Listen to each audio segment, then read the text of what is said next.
Welcome to my channel. I hope today's story captures your interest and leaves you wanting more. Your continued support truly means a lot to me. Now, let's get started with the story. It happened in Napa Valley. Her mother's estate, the kind of place with a wrought iron gate that opens for cars it recognizes. White gravel drive, a fountain in the middle no one looks at anymore, because wealth like that goes blind to itself. I arrived in a dark blazer and jeans. Clean, pressed, understated. But it didn't matter. I was already out of place before I opened the car door. The event was called a welcome dinner.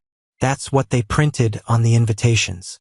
Gold lettering, off-white cardstock, $200 calligraphy for the word welcome, and not a soul who meant it.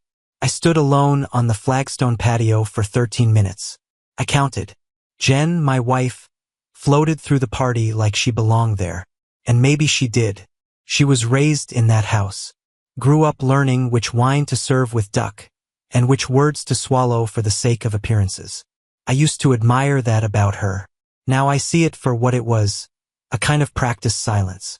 One that made room for cruelty so long as it wore heels and a smile.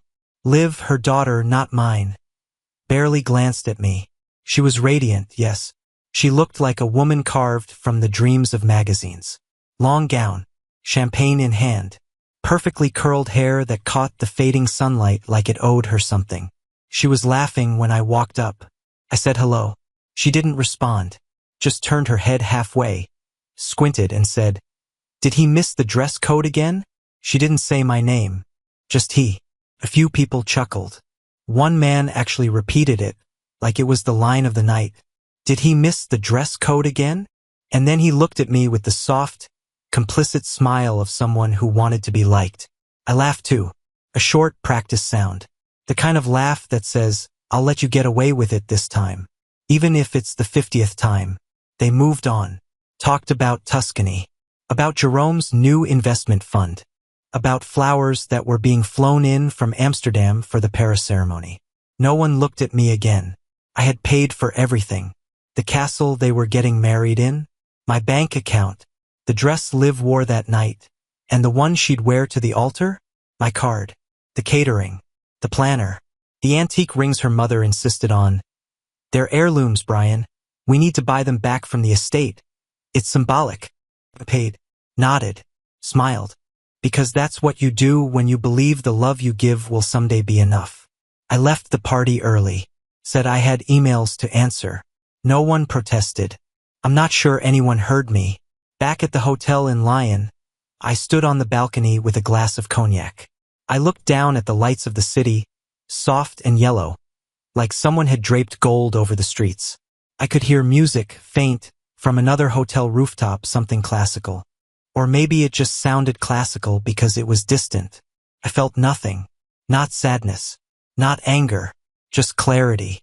I sat down at the desk, opened my laptop, thought I'd check on a few vendor payments, finalize the florist wire transfers. I was trying to distract myself, if I'm honest, trying to make the pain useful. But then I saw it. Subject line, important wedding update. From Liv. Just my name in the greeting. No dear. No warmth. Brian, Jerome and I talked. Please don't come to the ceremony. Your outfit and attitude are going to ruin the mood. This is our day, not yours. Hope you understand. That was it.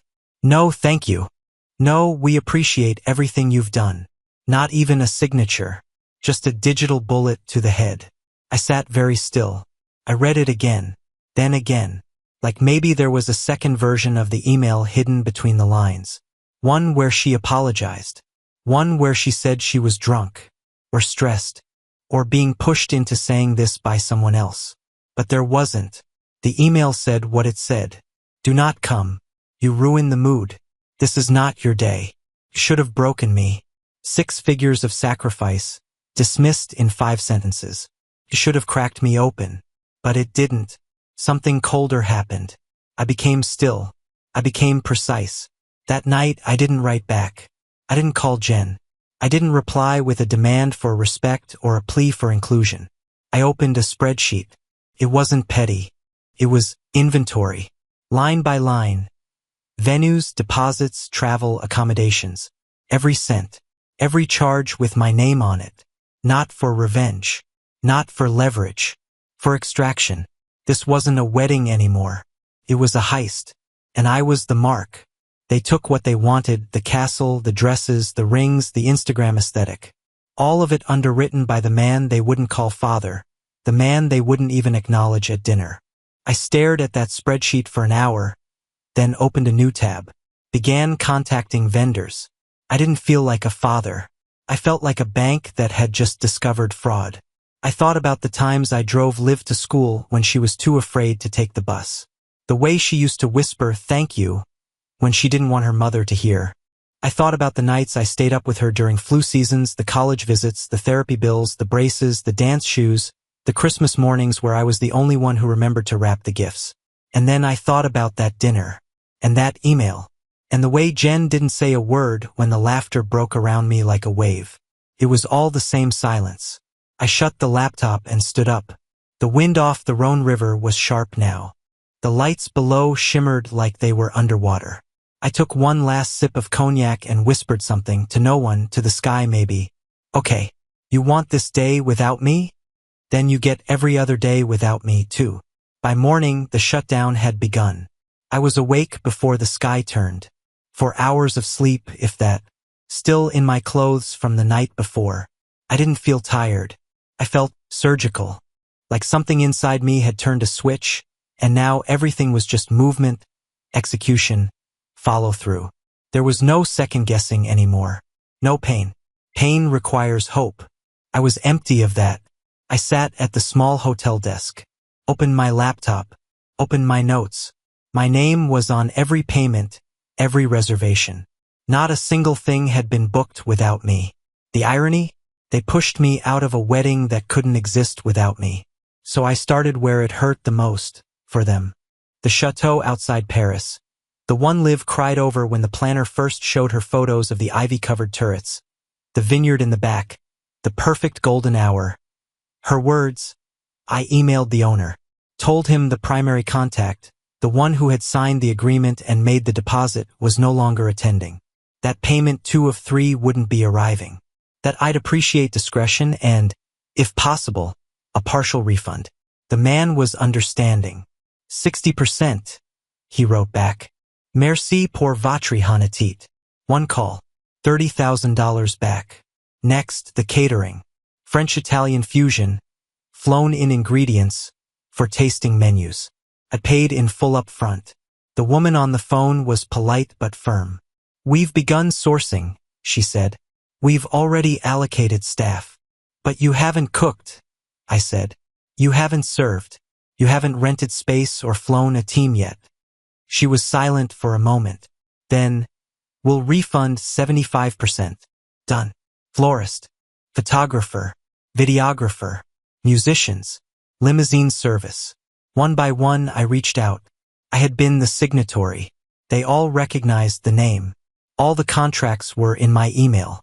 The deposits had come from my account. No one questioned my authority to cancel. There was no Jerome on any of the paperwork. By the time I reached the event planner, she already knew. She didn't say how, but I could hear it in her voice. The panic. Mr. Tolland, is there anything we can do to make this right? No, I said. There isn't. I closed every loop. Then I logged into the credit card accounts. There were 3, one for Liv, one for Jen, one joint account used for wedding-related purchases. I had set them up as authorized users. Thought it would be easier that way. Thought it made me generous. What it made me was accessible and forgotten. I revoked access, shut down the cards, changed the passwords. No more limos, no more boutiques, no more last-minute upgrades. The wallet they had pulled from without hesitation had finally shut. The messages started within the hour. At first, they were confused. Jen's was the first to land. Hey, my card just got declined. Did something happen? I didn't respond. Then Liv. Brian, are the cards down?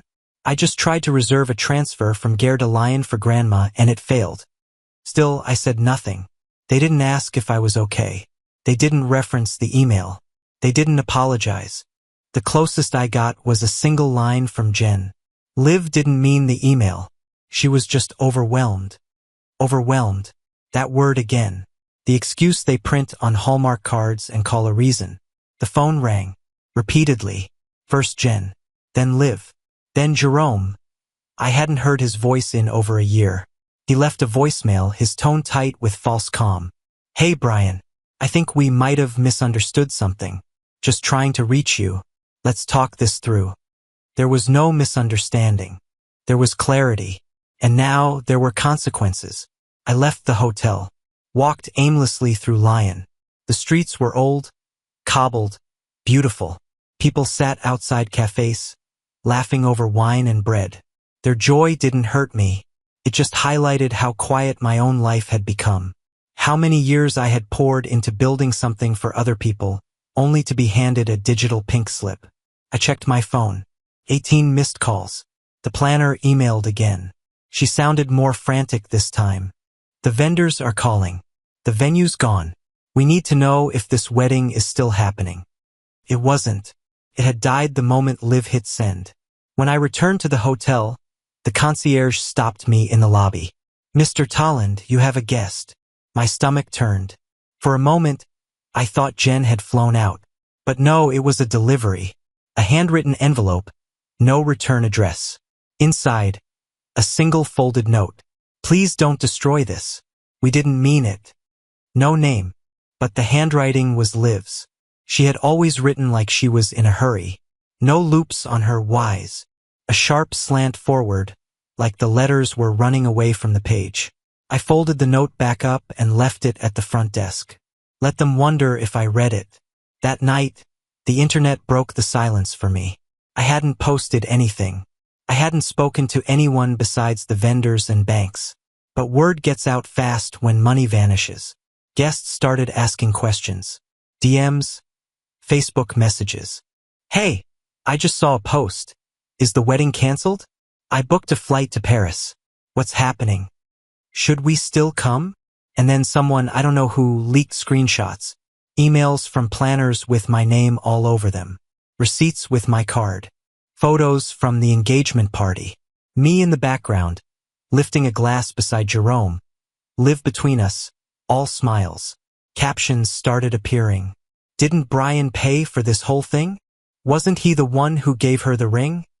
Why would they cut out the man who paid for it all? Liv posted something vague, passive-aggressive. Never depend on someone else's generosity, even in family. It backfired. Hard. Within an hour, the comments piled up. Did you just call the guy who paid for your wedding a someone? You should be grateful he even showed up.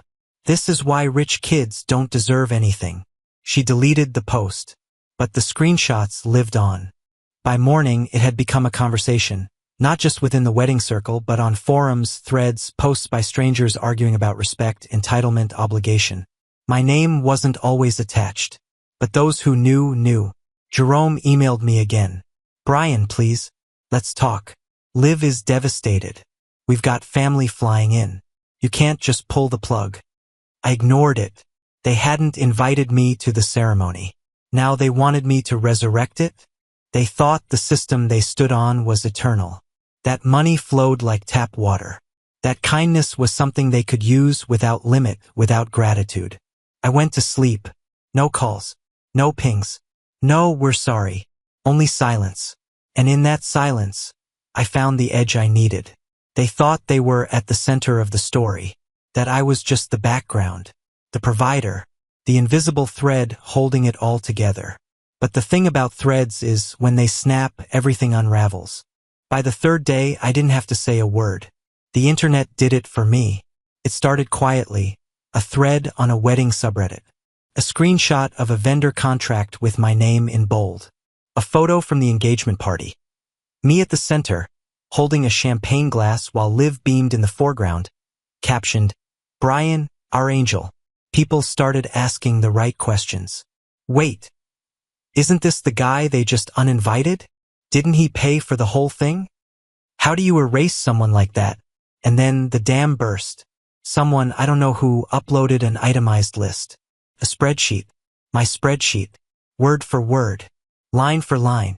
The chateau, the rings, the flowers, the flights, even the dress from Milan. A digital confession of what I had poured into that wedding. I hadn't shared it, but someone had access. Maybe the planner. Maybe one of the vendors I'd pulled out from under them. Maybe Jen. Doesn't matter now. Because once it was out there, the narrative flipped. No longer was I the background. I was the man who made the fantasy possible. And now I was gone. Twitter threads, TikToks, Instagram reels of brides crying over dresses they couldn't afford, overlaying captions like, "At least I didn't kick out the man who paid for it all." Liv had become a cautionary tale. She posted again, a single paragraph trying to reclaim the story. Things have been taken out of context. Families are complicated. No one is entitled to generosity. This is our private life. Please respect our boundaries. But the internet doesn't forget. And it sure as hell doesn't forgive hypocrisy. They dug up photos, old birthday posts where she thanked me for raising her. Captions like, "Best bonus dad ever." They found a video from her college graduation, me clapping in the front row while Jen filmed. The speech she gave. Thank you to my mom and Brian, who believed in me when it was hard to believe in myself. One user stitched that video with her wedding disinvite. Caption, "So, was it all fake?" She deleted her account the next day. I didn't celebrate. I didn't feel triumphant. I felt like I was watching a house burn, one I had helped build. But I didn't reach for a hose. I just watched. From my hotel balcony, the city below glowed gold in the morning light. France had always looked like a place outside time, a museum of stone and air and reverence. But even here, the ugly truth followed. Because it wasn't about the money anymore. It was about the lie, the illusion that I was included, that I mattered. And now the world knew the truth. And so did they. The next morning, the concierge buzzed my room. "Madame Tolland is here to see you." I didn't answer right away. I stared at the door like it might disappear if I waited long enough. But it didn't, and neither did she. So I opened it. Jen stood in the hallway. No makeup, clothes wrinkled, hair tied back. Her eyes were swollen. She looked older than I remembered. I stepped aside, let her in. She sat at the table by the window, folded her hands, stared at the carpet. For a long time, she said nothing. Then, finally, "Liv's not eating." I nodded. She kept going. "She hasn't come out of the room since yesterday. Jerome's worried. His parents flew in from Boston. They're demanding answers." I poured 2 coffees, set one in front of her. Didn't sit. She didn't touch it. "She's humiliated," Jen whispered. "So was I said. She looked up at me, eyes glassy. "She made a mistake. She's young. She didn't know how to handle the pressure. She knew how to type a sentence," I said. "She knew how to press send." Silence again. I walked to the dresser, picked up my iPad, swiped it open, turned the screen toward her. It was the ledger, the full breakdown, from the first deposit to the last canceled payment. She didn't reach for it, just stared. Her voice broke. "You're really done?" "Yes," I said. "I'm not getting even. I'm cleaning up. I shut down the system that forgot who built it." She wiped her eyes. She said it was a joke, that she didn't mean it. I leaned against the wall, arms crossed. A joke is when you laugh with someone, not at them. Not when you humiliate the man who paid for your wedding and then tell him not to show up. Her hands trembled. "You're punishing everyone, even me." "No," I said. "I'm freeing myself. I spent 13 years showing up for a girl who called me dad when she needed braces, but Brian when her father visited. I let it go. I told myself love would fix it. I paid. I stayed. I protected. And when it mattered, when she stood at the threshold of her new life, she kicked me out like a stranger." Jen's voice was barely audible. "We were wrong." "I know." I finally sat across from her. The air between us felt like glass. Fragile, sharp, unspoken things hanging in the silence. She looked at me with a kind of pleading I hadn't seen in years. Not since Liv's appendix burst and we spent the night trading seats in a hospital chair. I should have said something at dinner, she whispered. I nodded. Yes. She swallowed. I let her mock you. I thought you were used to it. That was the worst part. She was right. I was used to it. I had become fluent in their disdain, comfortable in their forgetfulness. I had trained myself to believe that invisibility was the cost of love. I stood. Take care of her, I said. Not for me, for you. Because there's no more money coming. No more lifelines. You both showed me who I am in this family. And I finally believe you. Jen rose too. For a second, she looked like she might argue. Like she might grab my hand, or cry or beg. But instead, she nodded. And left. The door clicked shut behind her like the end of a chapter. I stood there for a long time. The coffee on the table had gone cold. The air in the room felt thinner. But I was lighter. Later that day, I walked the streets of Lyon, bought a notebook, sat by the river, watched the boats pass under the bridges, and I wrote the title on the first page. Things I no longer carry. Page 1. The cost of their silence. The weight of unspoken gratitude. The hope that love would be enough. I closed the notebook, took a breath, and didn't look back. It's been 4 months. I live in Seattle now. A 1-bedroom near Lake Union. Nothing special. 4th floor. No concierge, no valet. But the silence is mine. The rent is mine. The bed is mine. The food in the fridge, the bills in the drawer, the keys by the door, all mine. There's no one here to roll their eyes when I speak. No whispered jokes across a dinner table. No women standing in doorways, torn between love and loyalty. Too cowardly to name the wound. No daughters with $1,000 shoes and a $5 heart. I sleep deeply. No texts. No calls. No emergencies. It's the absence of crisis that tells you who was leaning on you the most. Some nights I wake before dawn. Not from nightmares. From habit. The phantom sense that something needs fixing. A vendor needs wiring, a suitcase needs packing, a bill needs covering. But there's nothing. Just wind at the windows. Rain on the roof. My own breath. And it's enough. The last time I saw Jen was in that hotel room in Lyon. I haven't heard from her since. I don't expect to. I think she understood. Maybe for the first time in our marriage, she actually understood. The weight of what she allowed. The silence she cloaked herself in. She called it not taking sides. But silence is a side. Especially when mockery fills the room and you leave the door open. Liv never reached out again. Not after the fallout. Not after the posts. Not even after the refunds dried up and the wedding was reduced to a memory of what could have been. White dresses never worn, vows never spoken, champagne never poured. I watched her social accounts go private. Saw the hashtags disappear. The vendors stopped tagging her. The planner deleted her promo video. Their perfect day became a cautionary tale. And me? I let them disappear. I didn't tell my side. Didn't post. Didn't defend. I didn't need to. Because when you've given everything and they still spit in your face, the absence of your hands becomes louder than any words. You'd be surprised how fast people remember your value once it's gone. I kept every receipt. Not for revenge. For remembrance. A digital museum of generosity. I scroll through them sometimes. Not with bitterness, but clarity. The florists. The Paris flights. The castle deposit. The $14,200 dress with custom lace sleeves Liv begged for. Please, Brian. It's the one. And I gave it. All of it. Because that's what fathers do, right? Even the ones without the title.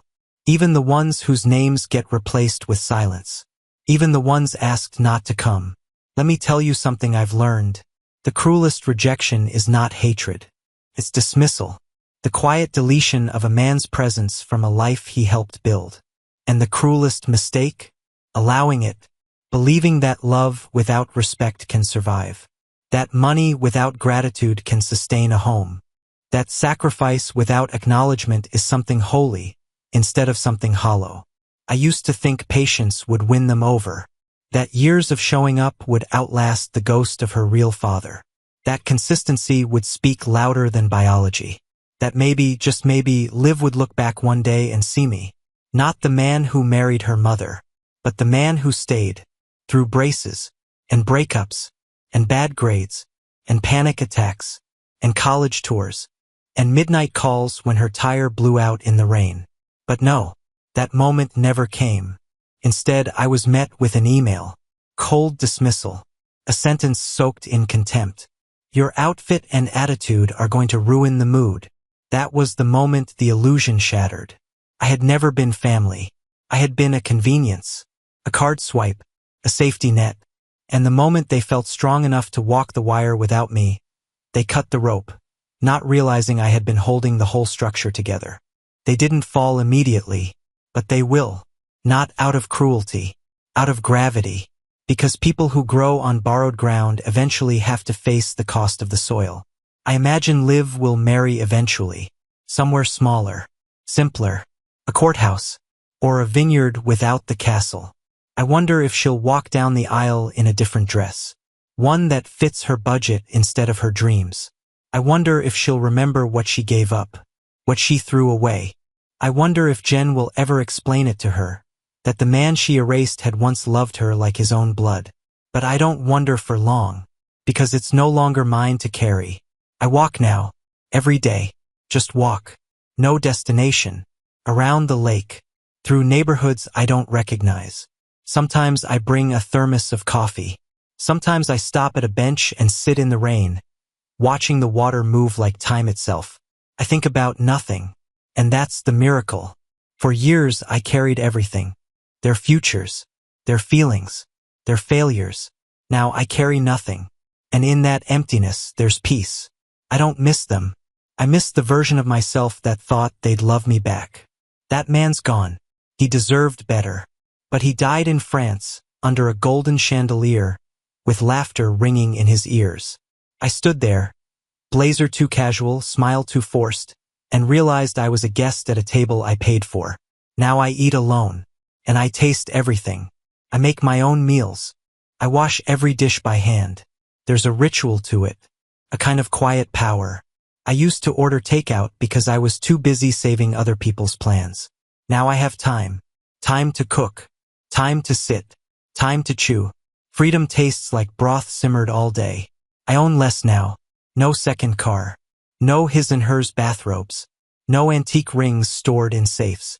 But what I have, I recognize. Every object in this apartment was chosen by me. No one else's taste. No one else's opinion. No passive-aggressive remarks about color palettes or masculine furniture. My home reflects my life now. Quiet, undeniably mine. Sometimes people ask, old colleagues, distant friends, what happened to the wedding? And I just say, it didn't. They raise eyebrows, nod slowly, then move on, because they don't really want the truth. They want gossip. I let them starve. I owe no one the story, except maybe you. Maybe the man out there who knows what it's like to raise a child not born of his blood, to pay the bills, to stay up all night when the fever spikes, to cheer the loudest from the bleachers, to wipe away tears not made for him, and be met with coldness when he asks for nothing more than acknowledgement. To you I say this, you're not alone, and you're not weak for walking away. You're not cruel for demanding respect. You're not selfish for drawing a line after years of erasure. They'll call you bitter, but bitterness only grows in soil soaked with neglect. You didn't plant it, you just stopped pruning it. I used to think love meant endurance. Now I know love without boundaries is martyrdom. And I'm done being a martyr. So here I am, 52, living in a quiet apartment with second-hand furniture and first-rate freedom. No stepdaughters ashamed of me. No wives who bite their tongue while I'm humiliated in front of strangers. No empty thank you cards from bridal showers. No more pretending that generosity makes up for contempt. I pay for no one now, and no one laughs at me while sipping wine I bought. I leave you with this. Was I wrong to leave a wedding where I was never welcome? Was it cruel to stop carrying people who mocked the hands that lifted them? Was it selfish to finally say no, after years of quiet giving? Or was it the only choice left to a man who finally saw his reflection? Not in their love, But in their laughter, you tell me, would you have stayed? Would you still have paid? Would you still have smiled while they emptied your pockets and erased your name? Or would you, like me, finally say, enough,